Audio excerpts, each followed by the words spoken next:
In the news, President Tinubu calls for provision of food intervention to checkmate current shortage. Fire service avert calamity in Lokoja, Kogi State. Putin challenger barred from Russia's election. And in sports, Nigerians rejoice as Super Eagles secure spot at AFCON 2023 finals. This is the MLC TV Global News, reaching you live from the city of Lokoja, the confluent state of Nigeria. I am Joshua Atinoi. Thanks for joining us. The Kogi State Fire Service has quelled a fire outbreak that engulfed a tanker laden with petrol motor spirit while discharging fuel at Abiodun Ojo Fuel Station in Lokoja, the state capital. The fire outbreak was averted from major explosion through the brevity of the driver who drove the tanker out of the filling station immediately to make the intervention of the fire service easier. Our reporter who was at the scene has the detail. Thinking of fire before it starts was the right phrase to compliment the aversion by the Kogi Fire Service from a major fire explosion that would have destroyed lives and property in the Lokogoma area of Lokoja, the state capital.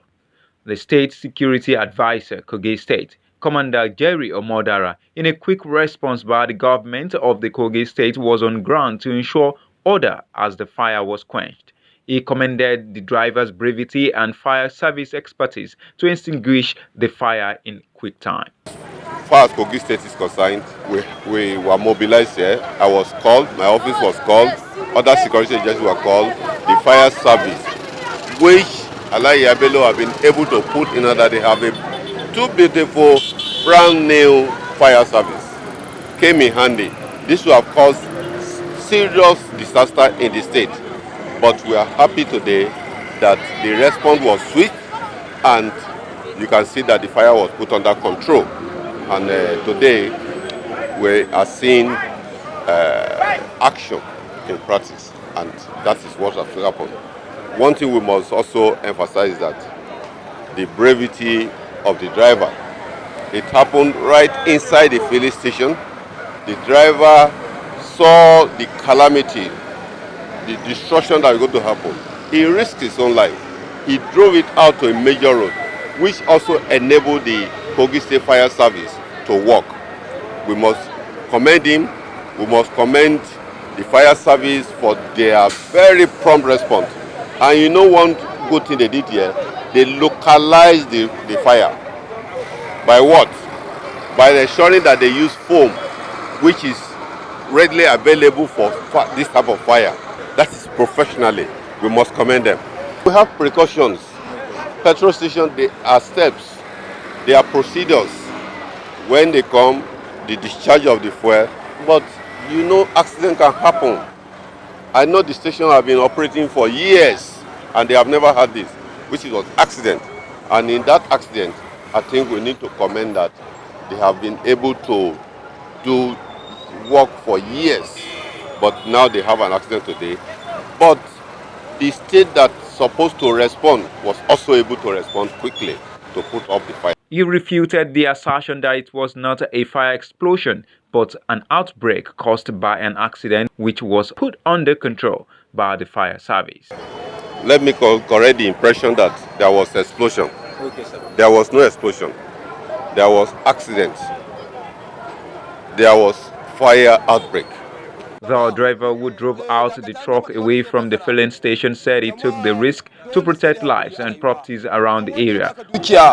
Ya baka ne hammudin ranka saboda dukiyar nan idan kai lalura ita gidanka ba zai ci ba ko zaka ja mu wasu wahala za ka kashe rayuka saboda duk wanda ya ce maga ga moto ya ce maga bindiga ne according to the guy now what he said ko ba ka wani dole ka tsaya ka mai dukiya amma ka rike kayunan al'umma for you to be managing ka cire tsoro ka ita tsoro an baka bindiga ba tuta ko ta ba tuta ne. So far, what happened here today is he saved a life and he's trying to protect the vehicle they get to them so that some other time their order will appreciate them and for the job well done.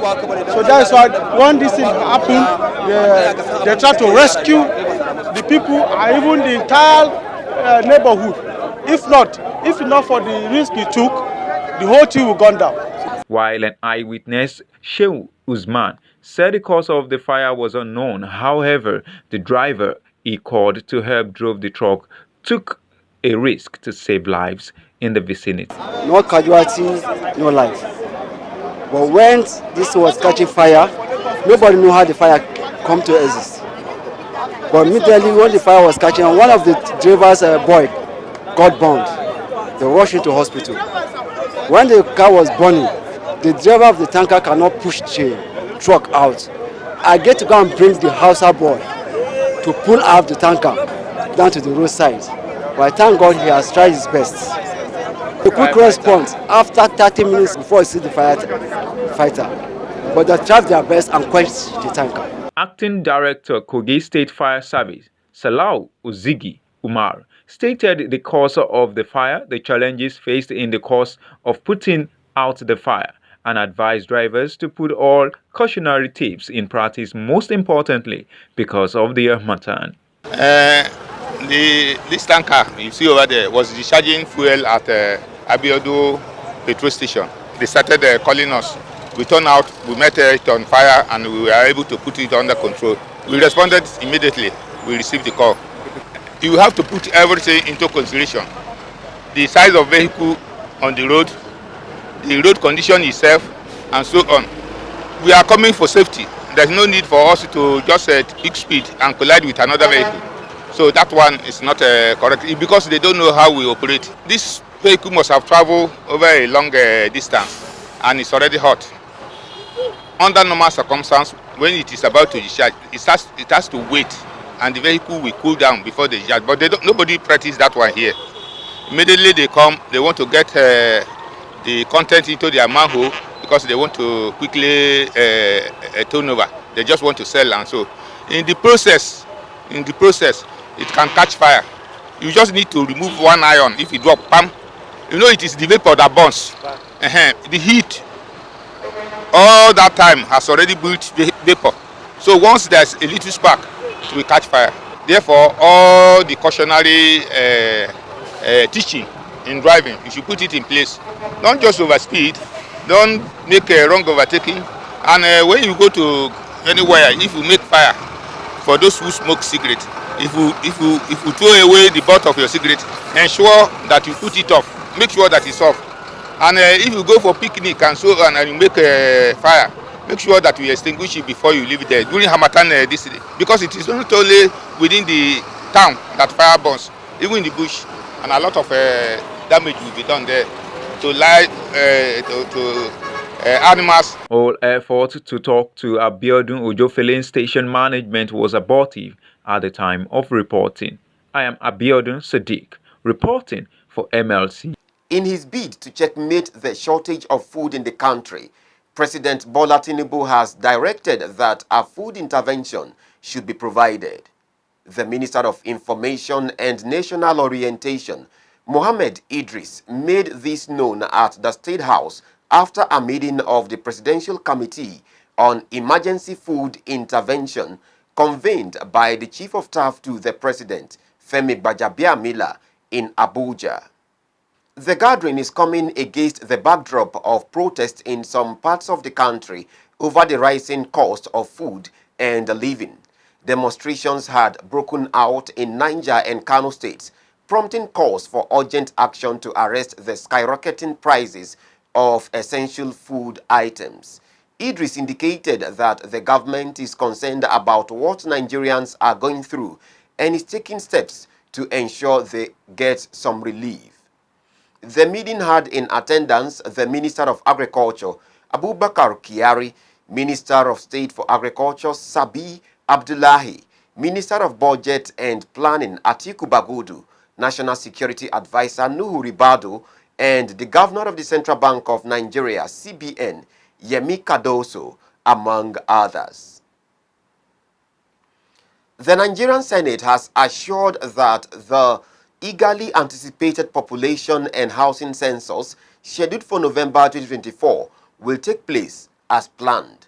Speaking in Abuja during the screening of 17 of the 19 commissioner nominees for the National Population Commission (NPC), the chairman of the Senate Committee on National Identity and Population, Senator Abdul Ningi of the People's Democratic Party (PDP) Bauchi Central, said most of the nominees are people coming for the second time.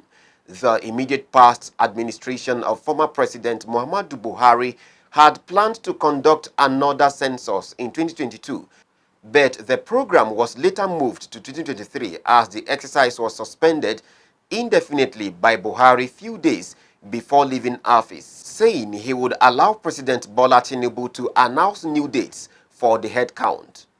Recently, President Tinubu has pledged his administration's support for the next census, saying it is necessary in crucial aspects of national planning. The last census was conducted in 2006 by the National Population Commission, which gave a population figure of 140 million. The staff of the Obafemi Awolowo University Teaching Hospital, Ile-Ife, who were recently disengaged by the hospital management, have been given the sum of 10 million naira by the Ooni of Ife, Oba Adeyeye Ogunwusi.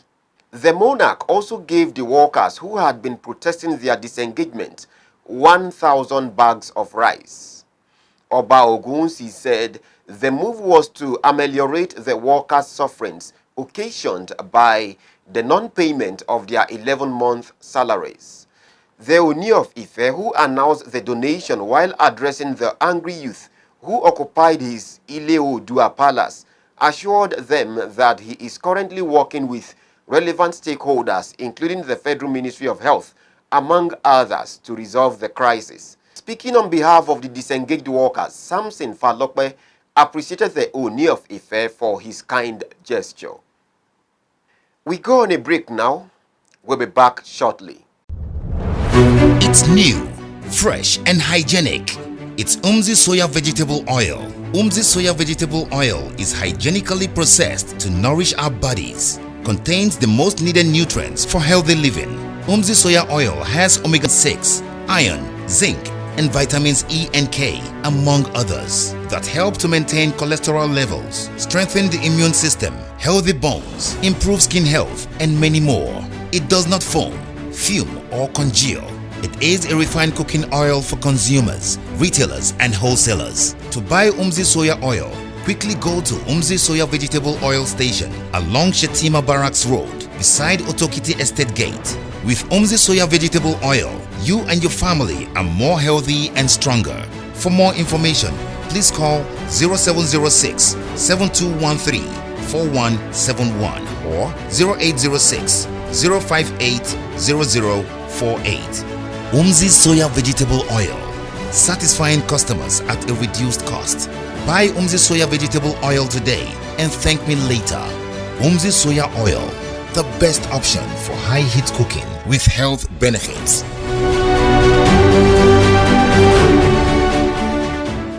Welcome back. The Michael Okpara University, Umudike, Abia State, has suspended indefinitely its ongoing academic activities following the protest by students against the increment of school fees. A statement by the Vice Chancellor of the school, Professor Madre BBC Iwe, explained that academic activities of the institution had been suspended after the violent protest. The school management advised all the students to vacate the university premises immediately.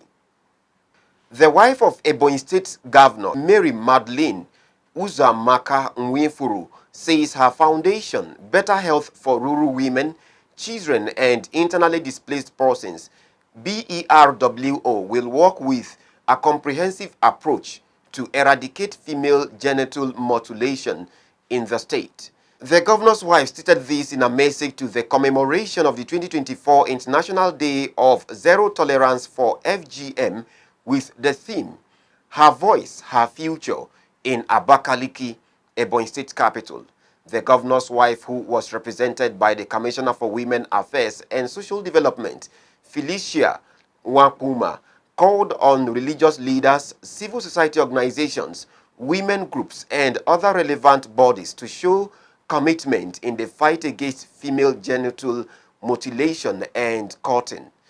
She stressed that the comprehensive approach for eradicating FGM will involve education, advocacy, and legislative measures. Hence, the need for them to organize the program through the foundation in collaboration with the United Nations Population Fund, UNFPA, to create awareness. On politics, the State Executive Committee of the All Progressives Congress, APC, in Benue State has ratified the appointment of Benjamin Omakolo as the party's acting chairman.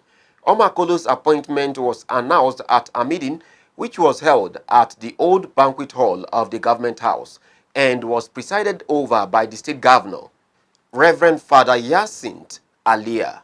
The State Executive Committee comprises the State Executive, principal officers of the State Assembly, the State Working Committee, and local government party chairmen and secretaries. Speaking, Governor Alia stated that the meeting was to fill the vacuum created by the suspension of the state chairman of the party, Austin Agada, by his ward executive, Ihaje Ward Council. The governor stressed that the situation became necessary following the court order which restrained the suspended chairman from parading himself as party chairman. In his acceptance speech, the acting state chairman of the All Progressives Congress, APC, Benjamin Omakolo, said he was overwhelmed by the trust the party faithful in the state reposed in him, promising to unite the party, strategically placing it in a position to win more election in the future. As part of measures to checkmate dollar speculators, hoarders, and racketeers, the Economic and Financial Crime Commission, EFCC, has raised 14 special task force nationwide to fish out the culprits, and they are expected to operate from the agency's 14 zonal commands. A statement by the head of media and publicity of the EFCC, Dele Oyewale, explained that the anti-graft agency also arrested many dollar racketeers in Lagos, Port Harcourt, and Kaduna. It noted that some proprietors of universities and institutions charging fees in dollars have been invited for questioning, stressing that the Special Task Force will ensure the enforcement of extant laws against currency mutilation and dollarization of the economy. On the foreign scene, Russia's election commission has rejected anti-war challenger Boris Nadezhdin as a candidate in next month's presidential vote. Nadezhdin has been relatively critical of Vladimir Putin's full-scale war in Ukraine, as the election authorities claimed that more than 15% of the signatures he submitted with his candidate application were flawed. Report says he had tried to challenge this, but the commission rejected his bid. Refusing to give up, the 60-year-old Nadezhdin said on social media that he will challenge the decision in Russia's Supreme Court. The United States Supreme Court is hearing argument in a landmark legal case to determine whether Donald Trump can be on the ballot in the presidential election race. Last year, Colorado's top court said Trump was not eligible because he had engaged in insurrection over the U.S. Capitol riot. Trump is appealing the decision, calling it an act of election interference which will stop the presidential race being free and fair. The case hinges on whether a U.S. Constitution clause, Section 3 of the 14th Amendment, which bans anyone who has engaged in insurrection or rebellion, render Trump ineligible to stand. The ruling from the USA's 9 top justices will apply nationwide after dozens of the lawsuits were filed in multiple other states also seeking to disqualify him. Trump, as well as attorneys general from more than half of the states, argue that taking him off the ballot would unleash chaos across America. Joy Dada has the latest happenings in the entertainment world.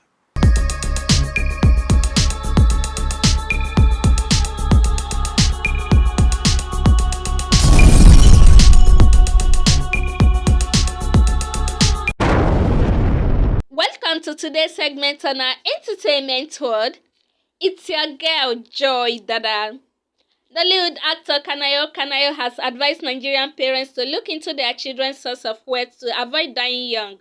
The actor conveyed his message at an event from which the video of his talk was shared on his official Instagram account. In the video, Kanayo directly addressed parents present at the event, emphasizing the need for a careful examination for their children's financial activities. He shared a cautionary message with Nigerian parents, advising them to scrutinize their children's source of wealth to avoid potential dangers. He raised concern about young individuals displaying extravagant lifestyle without apparent source of income and urged parents to be vigilant. Kanayo pointed out that the lack of curiosity about the origins of sudden wealth in children is a potential danger that some parents overlook. He stressed the importance of probing into the financial aspect of their children's lives to ensure their safety and well-being.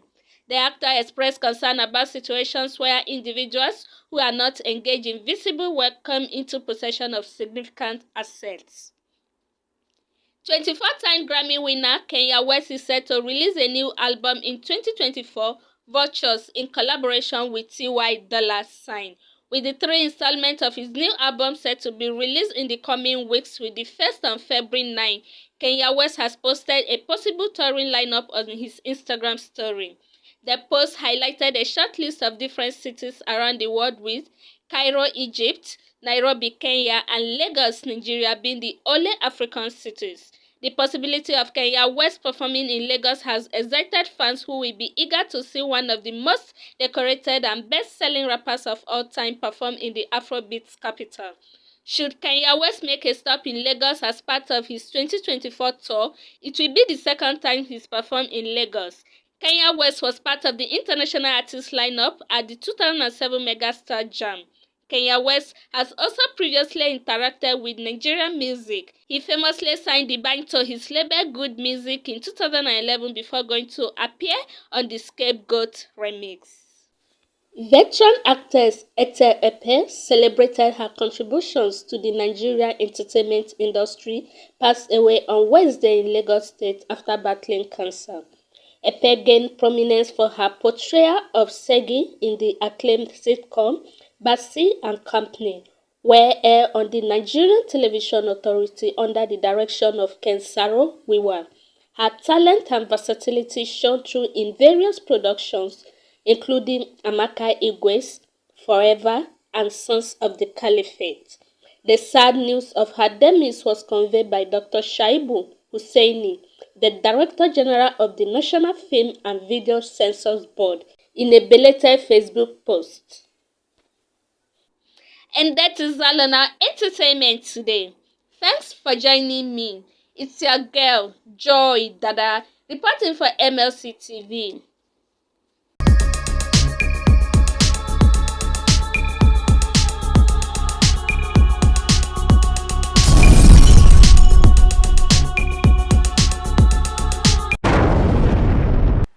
Thank you, Joy, for the update. And that is the size of our package for today. Do support us by subscribing to our YouTube channel, Malakite TV. Like and follow our Facebook pages, MLC TV, MLC TV 2, MLC TV Yoruba, and Ibiravabe MLC TV. Instagram, MLC TV 2021, X handle Malakite TV, and TikTok, Malakite_TV. For your event coverage, appearance on any of our programs, contributions, comments, advert placement, or sponsorship, please call or send SMS to any of our numbers displayed on your screen.